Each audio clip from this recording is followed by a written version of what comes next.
This video is dedicated to James Humphreys. James, thank you.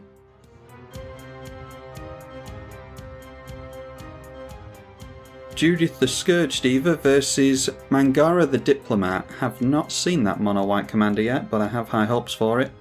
We'll keep there, we'll just have to hope that we get into a red source, but we'll get down Bitter Blossom on turn 2. And there's a Soul Ring, that's pretty good. We can get down both Soul Ring and the Bitter Blossom now. So at this point it's just fingers crossed that we get into a red source, because there's not a whole lot of anything we can do unless we get into one. Daxos Blessed by the Sun comes into play, and that has toughness equal to devotion to white. Oh wow, we couldn't have asked for a much better draw than that, could we? Skull Clamp and Bitter Blossom go very nicely together. Oh, and I've actually just played land for the turn, haven't I? Should have clamped first, and maybe we get into a red source here. Yeah, definitely should have waited on the land drop. But just so happens that we weren't going to get into one anyway. Let's go Viscerous Seer. And we can Vamp Tutor for a land on top, maybe. In fact, why don't we go for the Bloodghast? Because Bloodghast goes very well with Skull Clamp. So we'll clamp the Viscerous Seer now.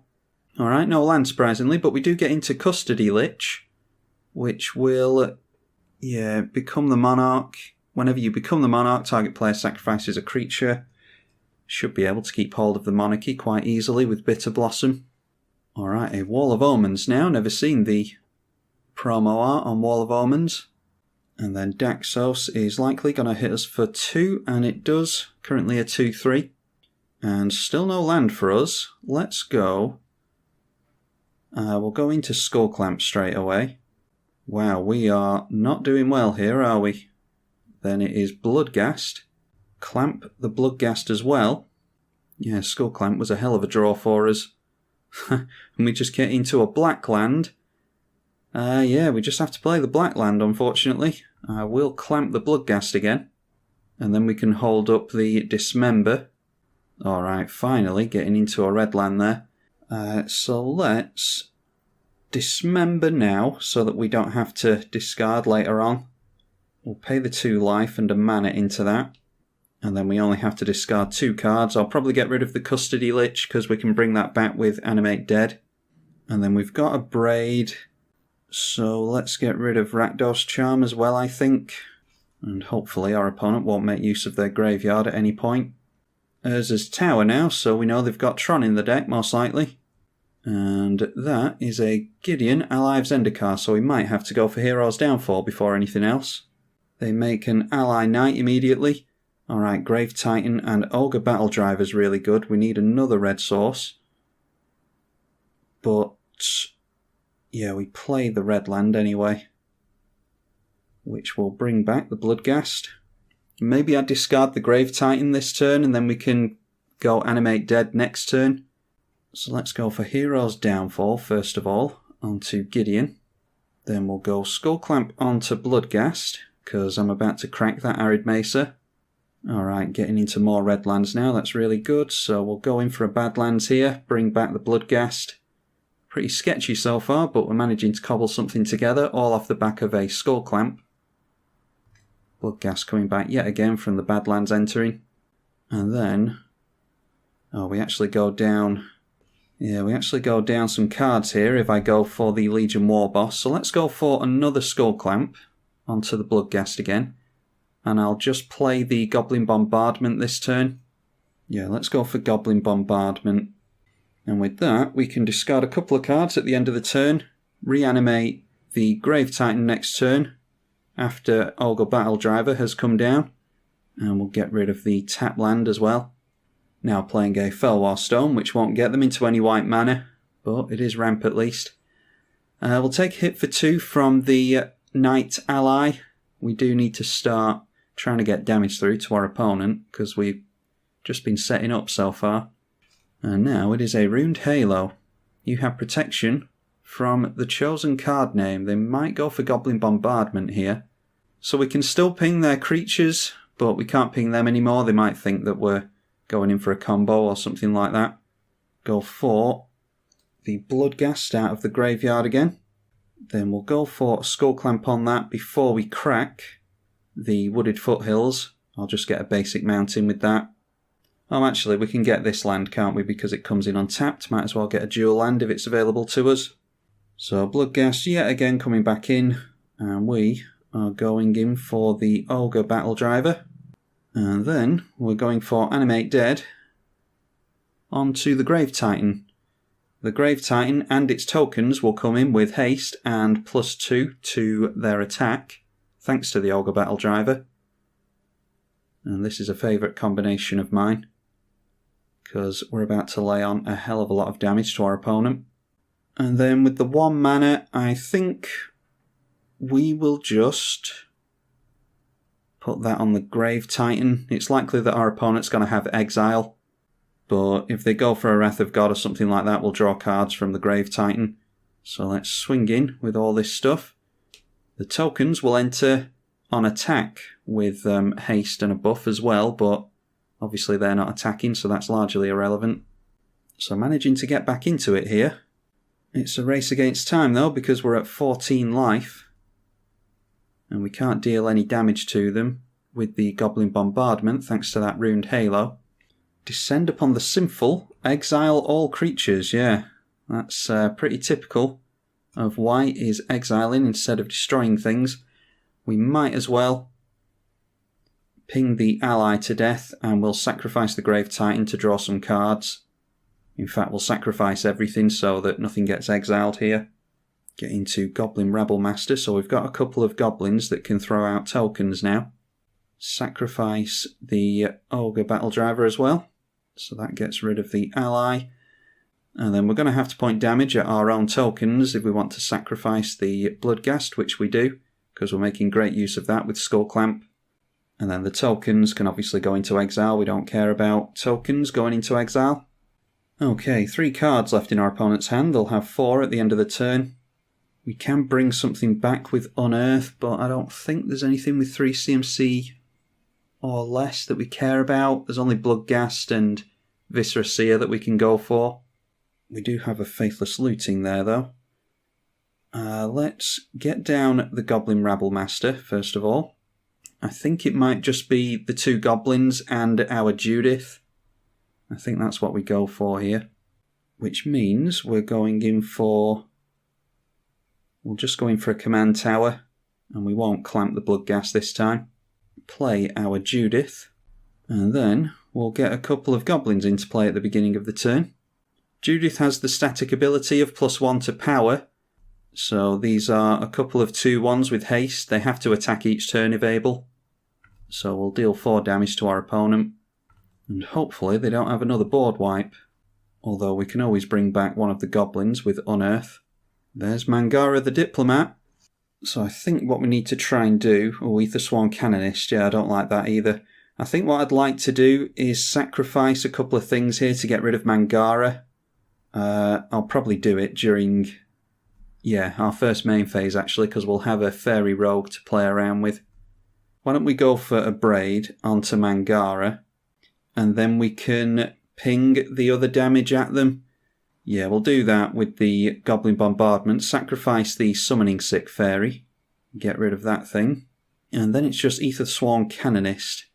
We'll put a Skull Clamp onto the Legion War Boss. Both the goblins trigger, and it might be that we can just go wide on our opponent here. I haven't actually worked it out. I think we'll be just short. Anyway, let's swing in with everything. Goblin Rabble Master gets +1 to its attack for each other attacking goblin. And Mentor triggers, and our opponent scoops. I was going to say Mentor triggers on this, so it's a plus counter on Judith, so that they can't block that successfully. And yeah, not sure. They probably would have blocked this thing because it would have been the biggest. So let's try and have a look here. That's 3, 5, 9, 10, 11, 12 with the plus counter. 14, 16, 18 and 20, yeah, so we did actually have them there. I had a sneaking suspicion we might do, but I didn't actually work it out. So that's a good game to our opponent. Yeah, we were looking pretty sketchy at the beginning there, but luckily Skullclamp was ripped off the top and we could shoot her into the Bloodghast and made a lot of use out of that because we couldn't get into lands for the longest time. Anyway, hopefully you all enjoyed this revisit to Judith the Scourge Diva. She was never a particularly popular commander, but I really enjoyed playing with her, so hopefully some of you enjoyed watching it. I'm tribalkai on the EDH channel. Thank you for watching. Judith the Scourge Diva versus Kroxa, Titan of Death's Hunger.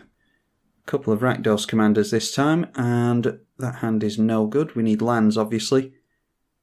Alright, Entomb into Unearth might be okay. We've got Faithless Looting as well. Yeah, we'll keep that. And I think we get rid of the Chain Lightning there. So do we want Faithless Looting or do we want Entomb? I think we go Faithless Looting and try and look at more cards. Want to get ourselves into a land as soon as we can. Okay, there's a land. Yeah, it's pretty tricky. Won't we get rid of Inquisition of Kozilek? And as much as I hate it, the Kolaghan's Command, I think I just want to go for Entomb and grab something with Unearth. Alright, there's a Viscera Seer. I wouldn't have minded discarding that over the Kolaghan's Command. Yeah, so let's go for the Swamp. We can Entomb something. And it's a creature with CMC 3 or less we want. So I think it has to be Dark Confident at the moment because, yeah, we're not really doing well on the card draw front. So let's reanimate that with Unearth. And hopefully we can start actually drawing into stuff next turn. Nope, that is a Dark Blast immediately. And there is Kroxa. And they obviously have to sacrifice that straight away. Let's go for the Viscera Seer. We definitely want to make our lands as best we can. And we get into Smuggler's Copter. Yeah, so it's just Faithless Looting here, I think. Try and get into something, but I highly doubt we're going to be winning this one. This isn't going to be in our hand. We'll have to try it. We'll get rid of Smuggler's Copter and the Deadlands. Yeah, I'd very much like to keep this in our hand to try and get that Dark Confident back again. But we just kept too iffy a hand, I think. Alright, that is the discard Planeswalker, Davriel, and it minuses down to have us discard this card, which you would expect from this commander. So that deals 2 damage to us, if we have 1 or fewer cards in hand. And we get into another land at least. Let's just play that while we've got the chance. And go for Judith the Scourge Diva. Then we'll crack the Marsh Flats, get down a tap land and pass. They did go for a dredge onto the, what was it called, the Dark Blast. So they've got Canyon Slough, Agonizing Remorse, and Molten Rain in the bin. Then escaping their commander, forcing us to discard, but they now have a 2-mana 6/6 in play. Kitesail Freebooter might be of some use, and we can give that haste this turn, so let's play that. Have a look at our opponent's hand and try and take something away from them. A non-creature, non-land is what we want. I think it will have to be Night's Whisper there, because that is card advantage for them. Then we'll go in for Fame, which is +2 and haste. We'll put that on the Kitesail Freebooter and get rid of that Planeswalker. It does have flying, so it will go straight over the Kroxa. Put Davriel in the bin. And then we definitely want to keep an eye on what our opponent's got in hand. They go for the Dark Blast, which is -1/-1. Probably just going for that for the dredge. Oh, and they did that during the upkeep, so yeah, so they went for it during the upkeep, then dredged it out, and then are going for it again to get their Night's Whisper back. So we're swallowing up some mana from them at least. They have Dark Tutelage, Timuret Calls the Dead, and Lay Bare the Heart in the bin. That is from the dredge. And then we'll ping our opponent with Judith because our creature died. Then Night's Whisper being cast, so they'll go up to 4 cards. Unless they want to... Nope, they did not dredge the Dark Blast. Playing a land for the turn, and then probably swinging in with their commander. Yes, they are. Just 4 hits from this, and we're going down. Alright, Merciless Executioner puts their commander back in the bin. They can exile all this stuff and get it back out. I think it's 6 cards that... No, it's 5 cards they escape with.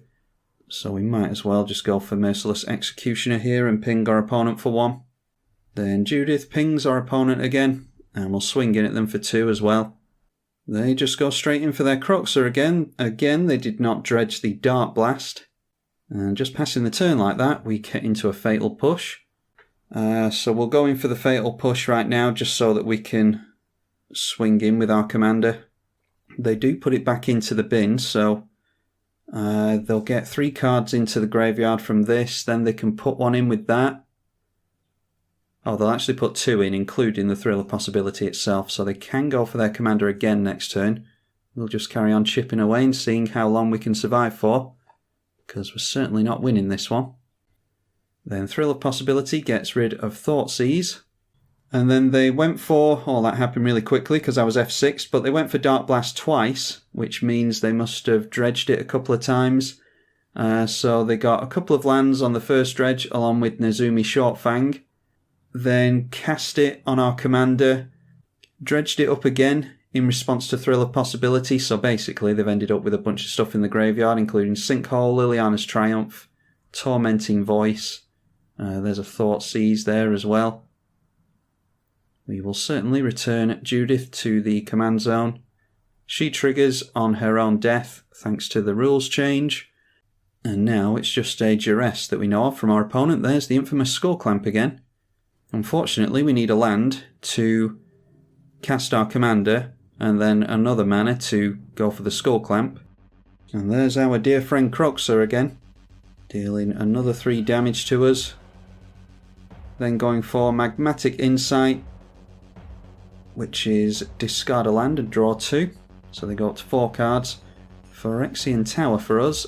I think we're done for here, aren't we? Because we either block with our commander or we go down. So we'll just play out Judith and we'll have to block our opponent's commander, assuming that they don't have spot removal for it. And there we are. We will return it to the command zone, we will ping our opponent, and then we'll take the loss. Because they will swing in at us and deal 6 commander, plus the lightning bolt from us not being able to discard. And there we go. I don't know if we could have done much better there. Went in for an early... Where is it? Went in for an early Faithless Looting, when maybe we should have held on to Entomb and Unearth and tried to get something going with that, but I think they always had removal for that, so yeah, I don't know if we ever could have stuck the Dark Confident there, to be honest. But maybe discarding cards early on to a discard deck wasn't the best idea, although it's not like we went down cards doing that. Anyway, obviously a very capable Kroxa list. Never actually built one of these myself, and I do want to build the Tiny Bones deck, but Tiny Bones is very difficult to grab on Magic Online, so have to let me know if you want to see either Kroxa or Tiny Bones. Anyway, hopefully you all enjoyed these games. Some of them were a bit sketchy, but I think we showed off Judith quite nicely. I'm tribalkai on the EDH channel. Thank you for watching.